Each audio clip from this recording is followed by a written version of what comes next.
खुलुमबाय दिनै फुंबिलिनि खौरांफोरा जाबाय गिबि खौराङाव दङ थारैनो बर'नि जोहोलाव मानगोनां रन्जन दैमारिनि थाखाय सोर गारां दिखांगोन दिनैनि दिनाव उदां अख्राङाव लाबोनो थाखाय सोर दैदेनगिरिया गारां दिखांगोन सोर राजखान्थिगिरिया उदां लाबोनो थाखाय खामानि मावगोन दुखुनांथाव बाथ्रा दि बिथां गेदेमाया दासिमबो जोबथेसालियाव दं बिथांनि थाखाय दिनैनि दिनाव रावबो दैदेनगिरिया रावबो सुबुंफोरा जेलनिफ्राय उदां अख्राङाव लाबोनो नाजायाखै नाथाय मानो बिथांबादि गेदेमाखौ उदां अख्राङाव लाबोनो लुबैया नामा जोंनि गोजौ बिबानाव थानाय गुबुन गुबुन दैदेनगिरिफ्रा थांनाय बावैसो सिगां पार्लियामेन्टआव 2020 बड' पिस एकर्ड इमप्लिमेन्टेशननि बायदियै रन्जन दैमारिखौ उदां खालामनांगौनि बाथ्रा बुंदोंमोन जयन्त बसुमतारिया थारैनो माब्लानि समाव बिथां गेदेमाया उदां जागोन समाजो फोरमायसिगोन नाथाय रायजो राजा नोंथांमोन दिनैनि समाव जों सिरि थानानै थाबाय थायोब्ला जानाय नंलिया बयबो गारां दिखांनांगोन सोरखारनि खाथियाव दाबि खालामनांगोन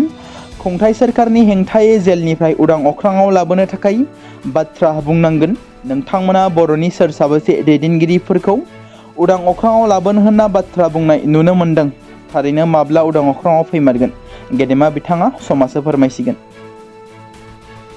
अरुणाचल प्रदेशआव पाकिस्तानी सासे ISI एजेन्टखौ हमनाय जादों सानै ISI एजेन्टफोरा अरुणाचल प्रदेशआव रौनियाफोरनि सोमावसारनायनि सोमोन्दै स्रोदै खौरां बुथुमगासिनो दंमोन थांनाय दानाव काश्मीरनि सासे सन्देह गोनां लाइमोननि थांलाय फैलायनि खौराङा पुलिसनि नोजोराव फैदों इटानगरनि सिम्पु पुलिस थानायाव रेजिस्टार खालामनाय केसनि नायबिजिरनायाव मिथिनो मोनोदि काश्मीरनि कुपवारा जिल्लानि सासे लाइमोन नाजिर आहमेद मालिकखौ सिम्पुनिफ्राय हमनाय जादों पुलिसनि नायबिजिरनायाव फोरमायनाय बायदिब्ला मलिकनि मबाइल फनाव अरुणाचल प्रदेशआव आर्मि आरो पेरामिलिटारिनि फर्सनि नायदिंनाय आरो थांलाय फैलायनि सोमोन्दै खौरां दंमोन जायखौ बिथाङा एनक्रिप्टेड टेलिग्राम मेसेजनि गेजेरजों पाकिस्तानाव थानाय ISI नो दैथायहरदोंमोन पुलिसनि नायबिजिरनायाव इटानगरनि आबतानि कल'नि ओनसोलनिफ्राय गुबुन सासे काश्मीरी सेंग्रा जाबिर आहमेद मिरखौबो हमनो हायो बावैसो सिगां इटानगरनि SIआ बिथांखौ सोंथि खालामगासिनो दं आरो नायबिजिरनायाव पुलिसआ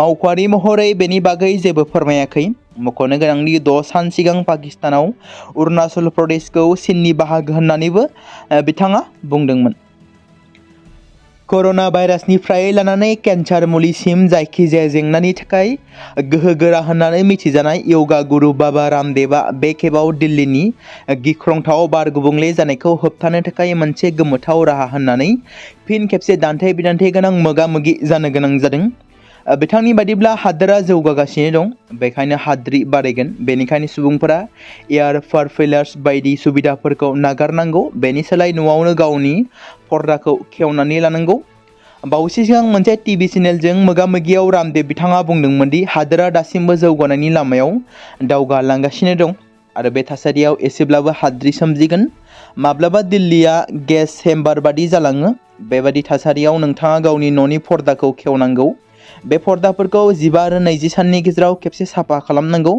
आरो नोंथांमोना मास्क गानथारनांगौ होननानै बिथाङा बुंदोंमोन आरो बिथाङा बुंबावो धोनि सुबुंफोरनि थाखाय बेफोर सुबिदाफोर दं आरो बे सुबिदायाव नांथाबनो गोनांथि गैया रामदेव बिथाङा दिल्लीनि थागिरिफोरखौ अनुलोम बिलोम आरो कपालभाति बायदि एक्सारसाइजनि न'नि सिङाव खालामनो बोसोन होदों जाय गुबुंले जानायनि खहा गोनां गोहोमनिफ्राय रैखा खालामनो हायो होनना बिथाङा बुंदों आसामनि थागिबि संगीताया बोसोर 2025 आरो 2026 नि प्रेस क्लाब अफ इन्डिया बिसायख'थियाव आफादगिरि मासिखौ देरहादों बिथाङा प्रेस क्लाब अफ इन्डियानि 68 बोसोर बैसोनि जारिमिनाव जौसिन मासि आवग्रिनो हानाय गिबि आइजो मख'नो गोनांदि प्रेस क्लाब अफ इन्डियानि आफादगिरि सायख'जानाय संगीताया सा-सानजा ओनसोलनि गिबिसिन आइजो खौरांगिरि बिसायख'थियाव बिथांनि बेरेखा गेलेगिरिफ्रा अरुण शर्मा आरो अतुल मिश्रामोन मख'नो गोनांदि रबिबारखालि फोसावनाय बिसायख'थिनि फिथाइ बायदियै संगीता बर'आ पिसारतिया गोबां फारागथिजों देरहानो हादोंमोन बिथाङा गासै 1019 भट मोननो हादोंमोन जेराव बिथांनि खाथिसिन बादायगिरि अतुल मिश्राया 129 भट मोनदोंमोन आथिखालाव गोदान दिल्लीयाव थानाय संगीता बर'आ पिसारतिया डिजिटेल खौरां हानजा दा वाइर' खौरांगिरि हानजानि सासे खौरांगिरि गुवाहाटी गोजौ बिजिरसालिखौ साहा गुवाहाटीयाव लांनो नागिरनायनि थांखिनि हेंथायै गुवाहाटीनि उकिलफोरनि गेजेराव गोख्रों हेंथा सोमजिदों जायगा सोलायनायनि बे थांखिखौ लानानै जानाय भट होनाय हाबाफारियाव गासै 1164 उकिलफोरा जायगानि सोलायनायनि हेंथायै भट होदोंमोन। गुबुन फारसेथिं सा 145 उकिलफोराल' गोजौ बिजिरसालिखौ जायगा सोलायनायनि सोरखारनि थिरांथानि फारसे भटखौ होदोंमोन। सोरखारा बेफोर सोमावसारनायखौ जुनिया गोनांथि होआखैब्लाबो गुवाहाटी गोजौ बिजिरसालिखौ सा गुवाहाटीयाव लांनो थाखाय सोरखारनि थिरांथाखौ बार एसोसिएशनाव गोबाव समनिफ्रायनो हेंथा खालामदों।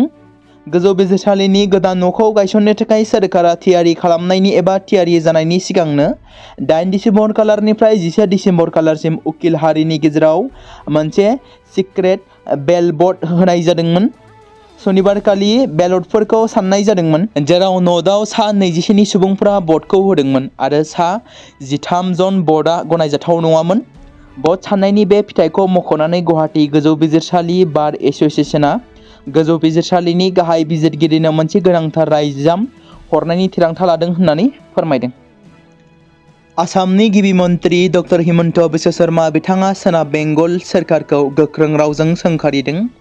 कलकातानि सल्ट लेक स्टेडियामाव सनिबारखालि सोमजिनाय थासारिनि उनाव बे सोंखारिनाया जादों। गिबि मन्थ्रिया बिबानगिरिफोरखौ आयेन आरो आब्रुथिखौ आबुङै सिमफायनायनि दाय होदों आरो जाथायनि थाखाय भिआइपि आरिमुखौ दायनिगिरि होननानै बुंदों। गुबुन हादोरसाफोरनि गिदिर रायजोआरि हाबाफारिजों रुजुनानै गिबि मन्थ्रिया बुंदों दि सोनाब बेंगल सोरखारा सरासनस्रा सुबुंफोरनि होंगो दोंगोखौ सामलायनायाव फेलें जादों। बिदिन्थि बायदियै जुबिन गार्गनि थैनाय समाव होंगो दोंगोखौ जेबो जाथाय जायाजासे नोगोरमानि लामाफोराव गोजोनै सामलायदोंमोन, नाथाय बेयाव माबोरै बेफोरबादि जानो मोनखो होननानै गिबि मन्थ्रिया सोंथि दिखांदों। क'क्राझार जिल्ला एबसुआ खुंगा 4थि जिल्ला रोंग'सा सायख' आनजादखौ खुंफुंबाय।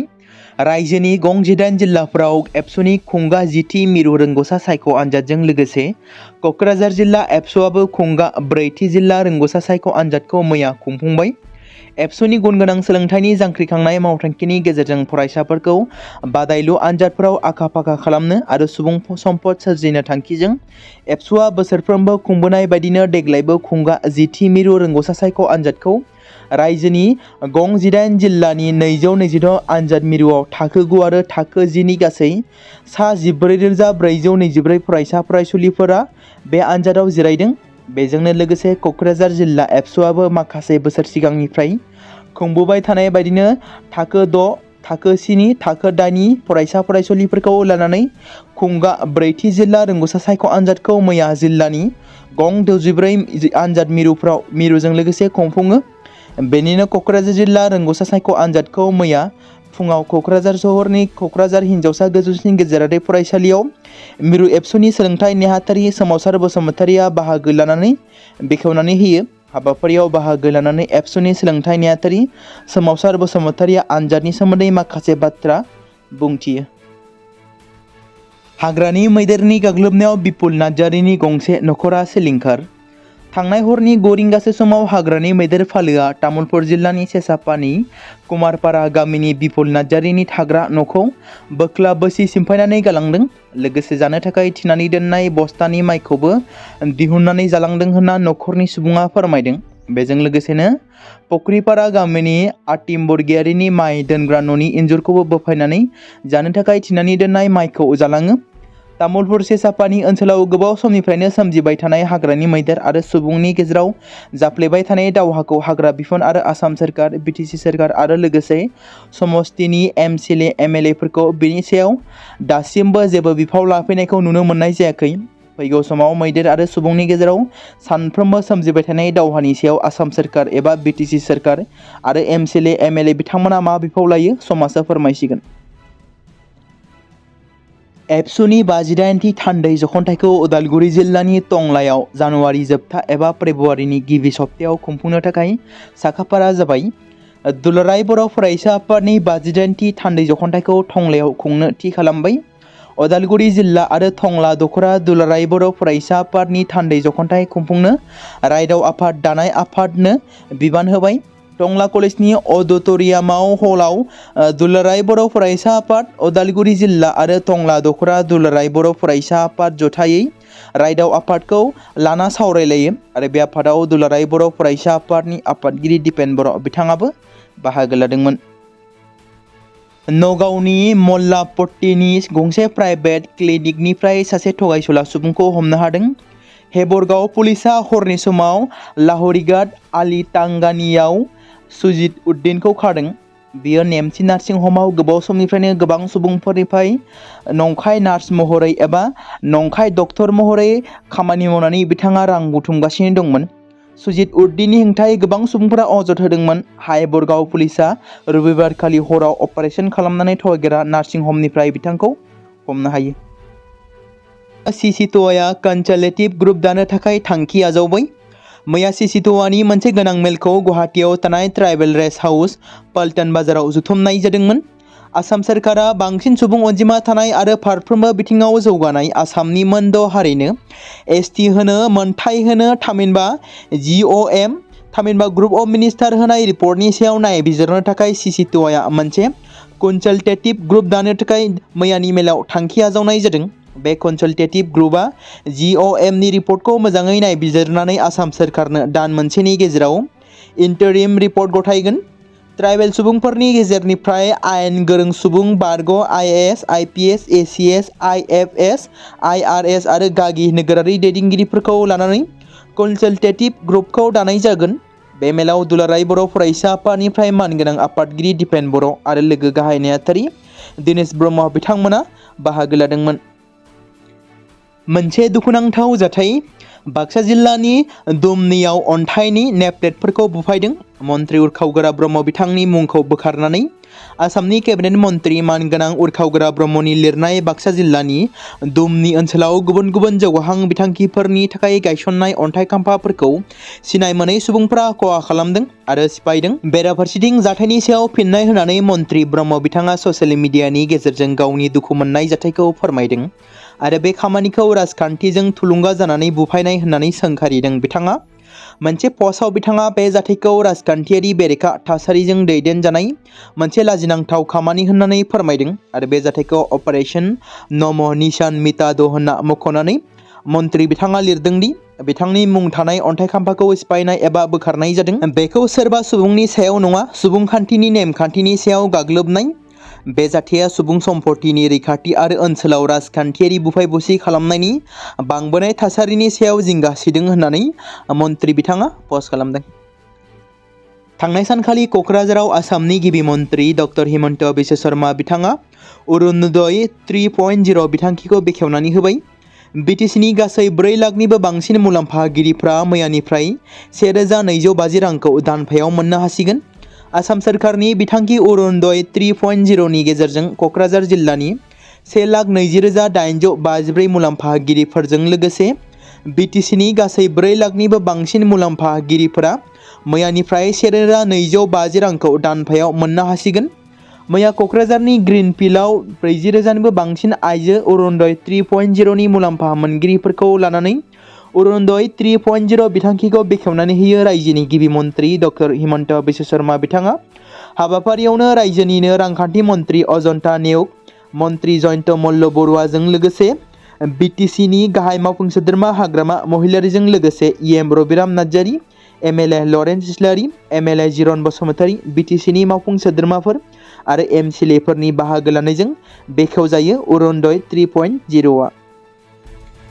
आसामनि दाब दाब जायगायाव दुलाराय बर' फरायसा आफादा सोमावसारनाय हाबाफारि लादों। बेबादिनो बिश्वनाथ जिल्ला दुलाराय बर' फरायसा आफादा बनजार लाना बरफुख्रि गुवार गेलेग्रा फोथारनिफ्राय राजगड़सिम हानजा सुरदों। बर' गोजोन गोरोबथा 2020नि दफाफोरखौ मावफुंनांगौनि थाखाय बनजार रेलि खालामनाय जादों। गुबैयै लानाय गाहाय दाबिफोरा जादों। सेथि नम्बराव दङ 2025 मायथाइनि गोजां बोथोरनि पार्लियामेन्ट जथुमानि समाव 2019 मायथाइनि 125 एमेन्डमेन्ट बिलखौ दफा 280 आरो संबिजिरनि 6थि फारिलाइखौ सोदांनाय। नैथियाव दङ कार्बि आंलं आरो डिमा हासाव जिल्लायाव थानाय बर' कसारि सुबुंफोरनो जनजाति एबा एसटि हिलनि थामोनथा होनाय। थामथियाव दङ बिकेडब्लिउएसिखौ आबुं गनायथि होनाय, गामि फोसावनाय, सिमा थि खालामनाय आरो बिसायख'थि खुंफुंनाय। ब्रैथियाव दङ बिटिआर आरो बिटिआरनि बायजोआव थानाय बर' बिजोंनि फरायसालिफोर आरो फरायसालिमाफोरखौ सोरखारि खालामनाय। बाथियाव दङ सनितपुर आरो बिश्वनाथ जिल्लानिफ्राय बिटिआरआव गोबां गामि सोदेरनाय आरो बिटिआरनि खोला बाहागोनिफ्राय उफ्रा गामिफोरखौ सोफादेरनाय। बेफोर गाहाय दाबिफोरखौ लानानै सोमावसारनाय हाबाफारिया जालाङो। नबेल बान्था मोनगिरि नारगेस मोहम्मदीखौ इरानाव फिन खाफिनदों। 36 बोसोर जोबथेसालिनि साजा होखांनायनि उनाव नारगेस मोहम्मदीखौ फिन हमफिननाया दावराव-दावसि सोमजिहोदों। मख'नो गोनांदि मोनसे गोसोखांथि हाबाफारियाव बिबुंथि होनाय समाव इराननि रैखाथि हान्जाया नारगेस मोहम्मदीखौ खादों। इराननि सासे मुंदांखासिन सुबुं मोनथाय मावथि मोहम्मदीया 2023 मायथाइयाव गोजोन नबेल बान्था मोनदोंमोन। फोसावजानाय खौरांनि बायदिब्ला बिथांनि फाउन्डेसनआ मख'दों दि महसिस करसान्डीनि गोसोखांथि हाबाफारि लानाय समाव बिथांखौ खानाय जादोंमोन। मददगिरिफोरजों शेयार खालामनाय मोनसे भिडिअ'आव मोहम्मदीखौ स्ल'गान होआजासे सुबुं थुबुरमाखौ थांखिनानै होनाय नुनो मोन्दोंमोन। बिथांजोनि फाउन्डेसनआ बिथांजोखौ खानाय सम आरो जाथायफोरनि बागैबो फोरमायथि होदोंमोन। नारगेस मोहम्मदीखौ 2011 मायथाइयाव जोबथेसालियाव दोननाय जादोंमोन। अरुणाचल प्रदेशआव मोनसे दुखुनांथाव जाथाय जादों। गारिया हाखराव गोग्लैनायनि जाहोनाव सा 21 मावदांसाफोरनि जिउ खहा। आनजाव जिल्लानि चांलागाम चार्कोलाव मावदांसाफोरखौ लानानै थांनाय गंसे गारिया गोथौ हाखराव गोग्लैनायनि जाहोनाव सा 21 मावदांसाफोरा जिउ गोमानाय जाथाया दुखुनांथाव। खौरां मोननाय बायदिब्ला जिउ खोमानांनाय सुबुंफोरनि गेजेराव बांसिनानो आसामनि तिनसुकिया जिल्लानि गेलापुख्रि ओनसोलनि सुबुंफोरमोन। बिथांमोना सानफ्रोमबो हाजिरा नागिरनानै चांगलगामसिम थांगासिनो दंमोन आरो बे समावनो बे दुखुनांथाव जाब्रबथाया जादोंमोन होनना मिथिमोनदों। गोबां समफोरावनो बिटिसिनि चिफ हाग्रामा महिलारिखौ दिनैनिफ्राय थांनाय 16 आरो 17 बोसोराव गोबां रोजा रोजा कौटि रां लुथिदों होनना गोबां खेब समाजारि बिजोंनि गेजेरजों फोसावनायफोरखौ नुनो मोनबोनाय जादों। बेबादिनो बिटिआरनि बारग' चिफ प्रमद बर' बिथांखौबो गोबां रांनि लेनदेन थामहिनबा रांनि केलेंकारि खालामनायफोरखौ नंखायै फोसावबोनायखौ नुनो मोनदों। नाथाय जाय फोसावग्रा सुबुं बिथांमोनाबो मोनथिया रां लुथिनायनि बाथ्राया बेसेबां सैथो। बेबायदिनो इउपिपिएलनि गाहाय प्रमद बर'खौबो गोबां समफोरावनो रां जाख्ल'नायनि अजद दिखांबोनायखौ नुनो मोनदों आरो माब्लाबा बिटिसिनि चिफ हाग्रामा महिलारिखौबो जोबथेसालियाव दैथायहरनांगौ, माब्लाबा प्रमद बर' बिथांखौबो जोबथेसालिनि आलासि खालामनांगौ। बेबायदिनो माखासे गुबुन गुबुन बिबानाव थानाय दैदेनगिरिफोरखौबो रां जाख्ल'नायनि दाय होबोबाय थादों। बे समाव मोनसे गोनां फोसावथाय बर' सावथुन नायनानै मोजां मोनग्रा गासै बर' रायजो राजाफोरनि गेजेराव लानानै फैदों मोनसे बर'नि OTT प्लेटफर्म गोनां, जाय प्लेटफर्मनि गेजेरजों नोंथांमोना बर'नि गोदान सावथुनफोरखौ नुनो मोनगोन। थांनाय माखासे बोसोर सिगां बर'नि गेजेराव लानानै फैनाय निउबो एप बायदिनो फिन आरोबाव लानानै फैदों बर' रायजो राजाफोरनि थाखाय। बे बाथ्राखौ मख'नाया गोनांदि 2025 मायथाइनि जानुवारि दानाव ओंखारनाय आंगो स्ट्रिम मुंनि मोनसे OTT प्लेटफर्म गोनां निउबो एपनि गेजेरजों नोंथांमोना गोबांथार बर'नि सावथुनफोर जेरै ट्रेजेडि, रमान्टिक, एक्शन आरो कमेडिजों बुंफबनाय सावथुनफोरखौ नुनो मोनगोन। जेरै सनानि नखर, थांखि गैयै समाज, अनसुला आफा, हिर', बिमा बायदि बाजै, अर, थैसाम, वान्टेड, संदान आरो रं नाम्बार बायदि सावथुनफोरा मख'जाथाव। बेफोर सावथुनफोरखौ नायनो थाखाय नोंथांमोना गिबियावनो आंगो स्ट्रिम एपखौ गाव गावनि मबाइलाव थानाय प्ले स्ट'रनिफ्राय डाउनल'ड खालामनानै लोगोसे इनस्टल खालामनानै गावनि मबाइल नाम्बारजों लगइन खालामनानै लाग्रोनांगोन। बेनि उनाव नोंथांमोना गोबांथार नुनो मोनै सावथुनफोरखौ गुगोल पे, फन पे आरो पेटिएमजों रं नाम्बार सावथुनखौ नायनो थाखाय 60 रां आरो संदान सावथुनखौ नायनो थाखाय 80 रां, वान्टेड सावथुनखौ नायनो थाखाय 60 रां, थैसाम सावथुनखौ नायनो थाखाय 60 रां बेबायदिनो गोबांथार नुनो मोनै सावथुनफोरखौ नायनो थाखाय सुबिदा खालामनानै होदों आंगो स्ट्रिम प्लेटफर्मा। फिन नोंथांमोननि गेजेराव फोरमायबावनो लादों बर' सावथुन नायनानै मोजां मोनग्रा गासै बर' रायजो राजाफोरनि गेजेराव लानानै फैदों मोनसे बर'नि OTT प्लेटफर्म गोनां, जाय प्लेटफर्मनि गेजेरजों नोंथांमोना बर'नि नुनो मोनै सावथुनफोर जेराव गोदान गोजाम सावथुनफोरखौ नुनो मोनगोन। बे बाथ्राखौ मख'नाया गोनांदि 2025 मायथाइनि जानुवारि दानाव दिहुनजानाय आंगो स्ट्रिम मुंनि मोनसे OTT प्लेटफर्म गोनां एपनि गेजेरजों नोंथांमोना गोबांथार बर'नि ट्रेजेडि, रमान्टिक, एक्शन आरो कमेडिजों बुंफबनाय सावथुनफोरखौ नुनो मोनगोन। जेरै रं नाम्बार, संदान, वान्टेड, थैसाम, अर, बिमा बायदि बाजै, हिर', अनसुला आफा, थांखि गैयै समाज, सनानि नखर बायदि बायदि सावथुनफ्रा मख'जाथाव। बेफोर सावथुनफोरखौ नायनो थाखाय नोंथांमोना गिबियावनो आंगो स्ट्रिम एपखौ गाव गावनि मबाइलाव थाखानाय प्ले स्ट'रनिफ्राय इनस्टल खालामनानै गावनि मबाइल नाम्बारजों लगइन खालामखांनायनि उनाव नोंथांमोना गोबांथार नुनो मोनै सावथुनफोरखौ गुगोल पे, फन पे आरो पेटिएमजों रं नाम्बार सावथुनखौ नायनो थाखाय 60 रां, संदान सावथुनखौ नायनो थाखाय 80 रां, वान्टेड सावथुन सावथुनखौ नायनो थाखाय 60 रां, थैसाम सावथुनखौ नायनो थाखाय 60 रां, बेफोरबायदिनो अर सावथुनखौ नायनो थाखाय 60 रां पे खालामनांगोन। बेबायदिनो गोबांथार नुनो मोननाय बर' सावथुनफोरखौ नायनो थाखाय सुबिदा खालामनानै होदों आंगो स्ट्रिम प्लेटफर्मआ।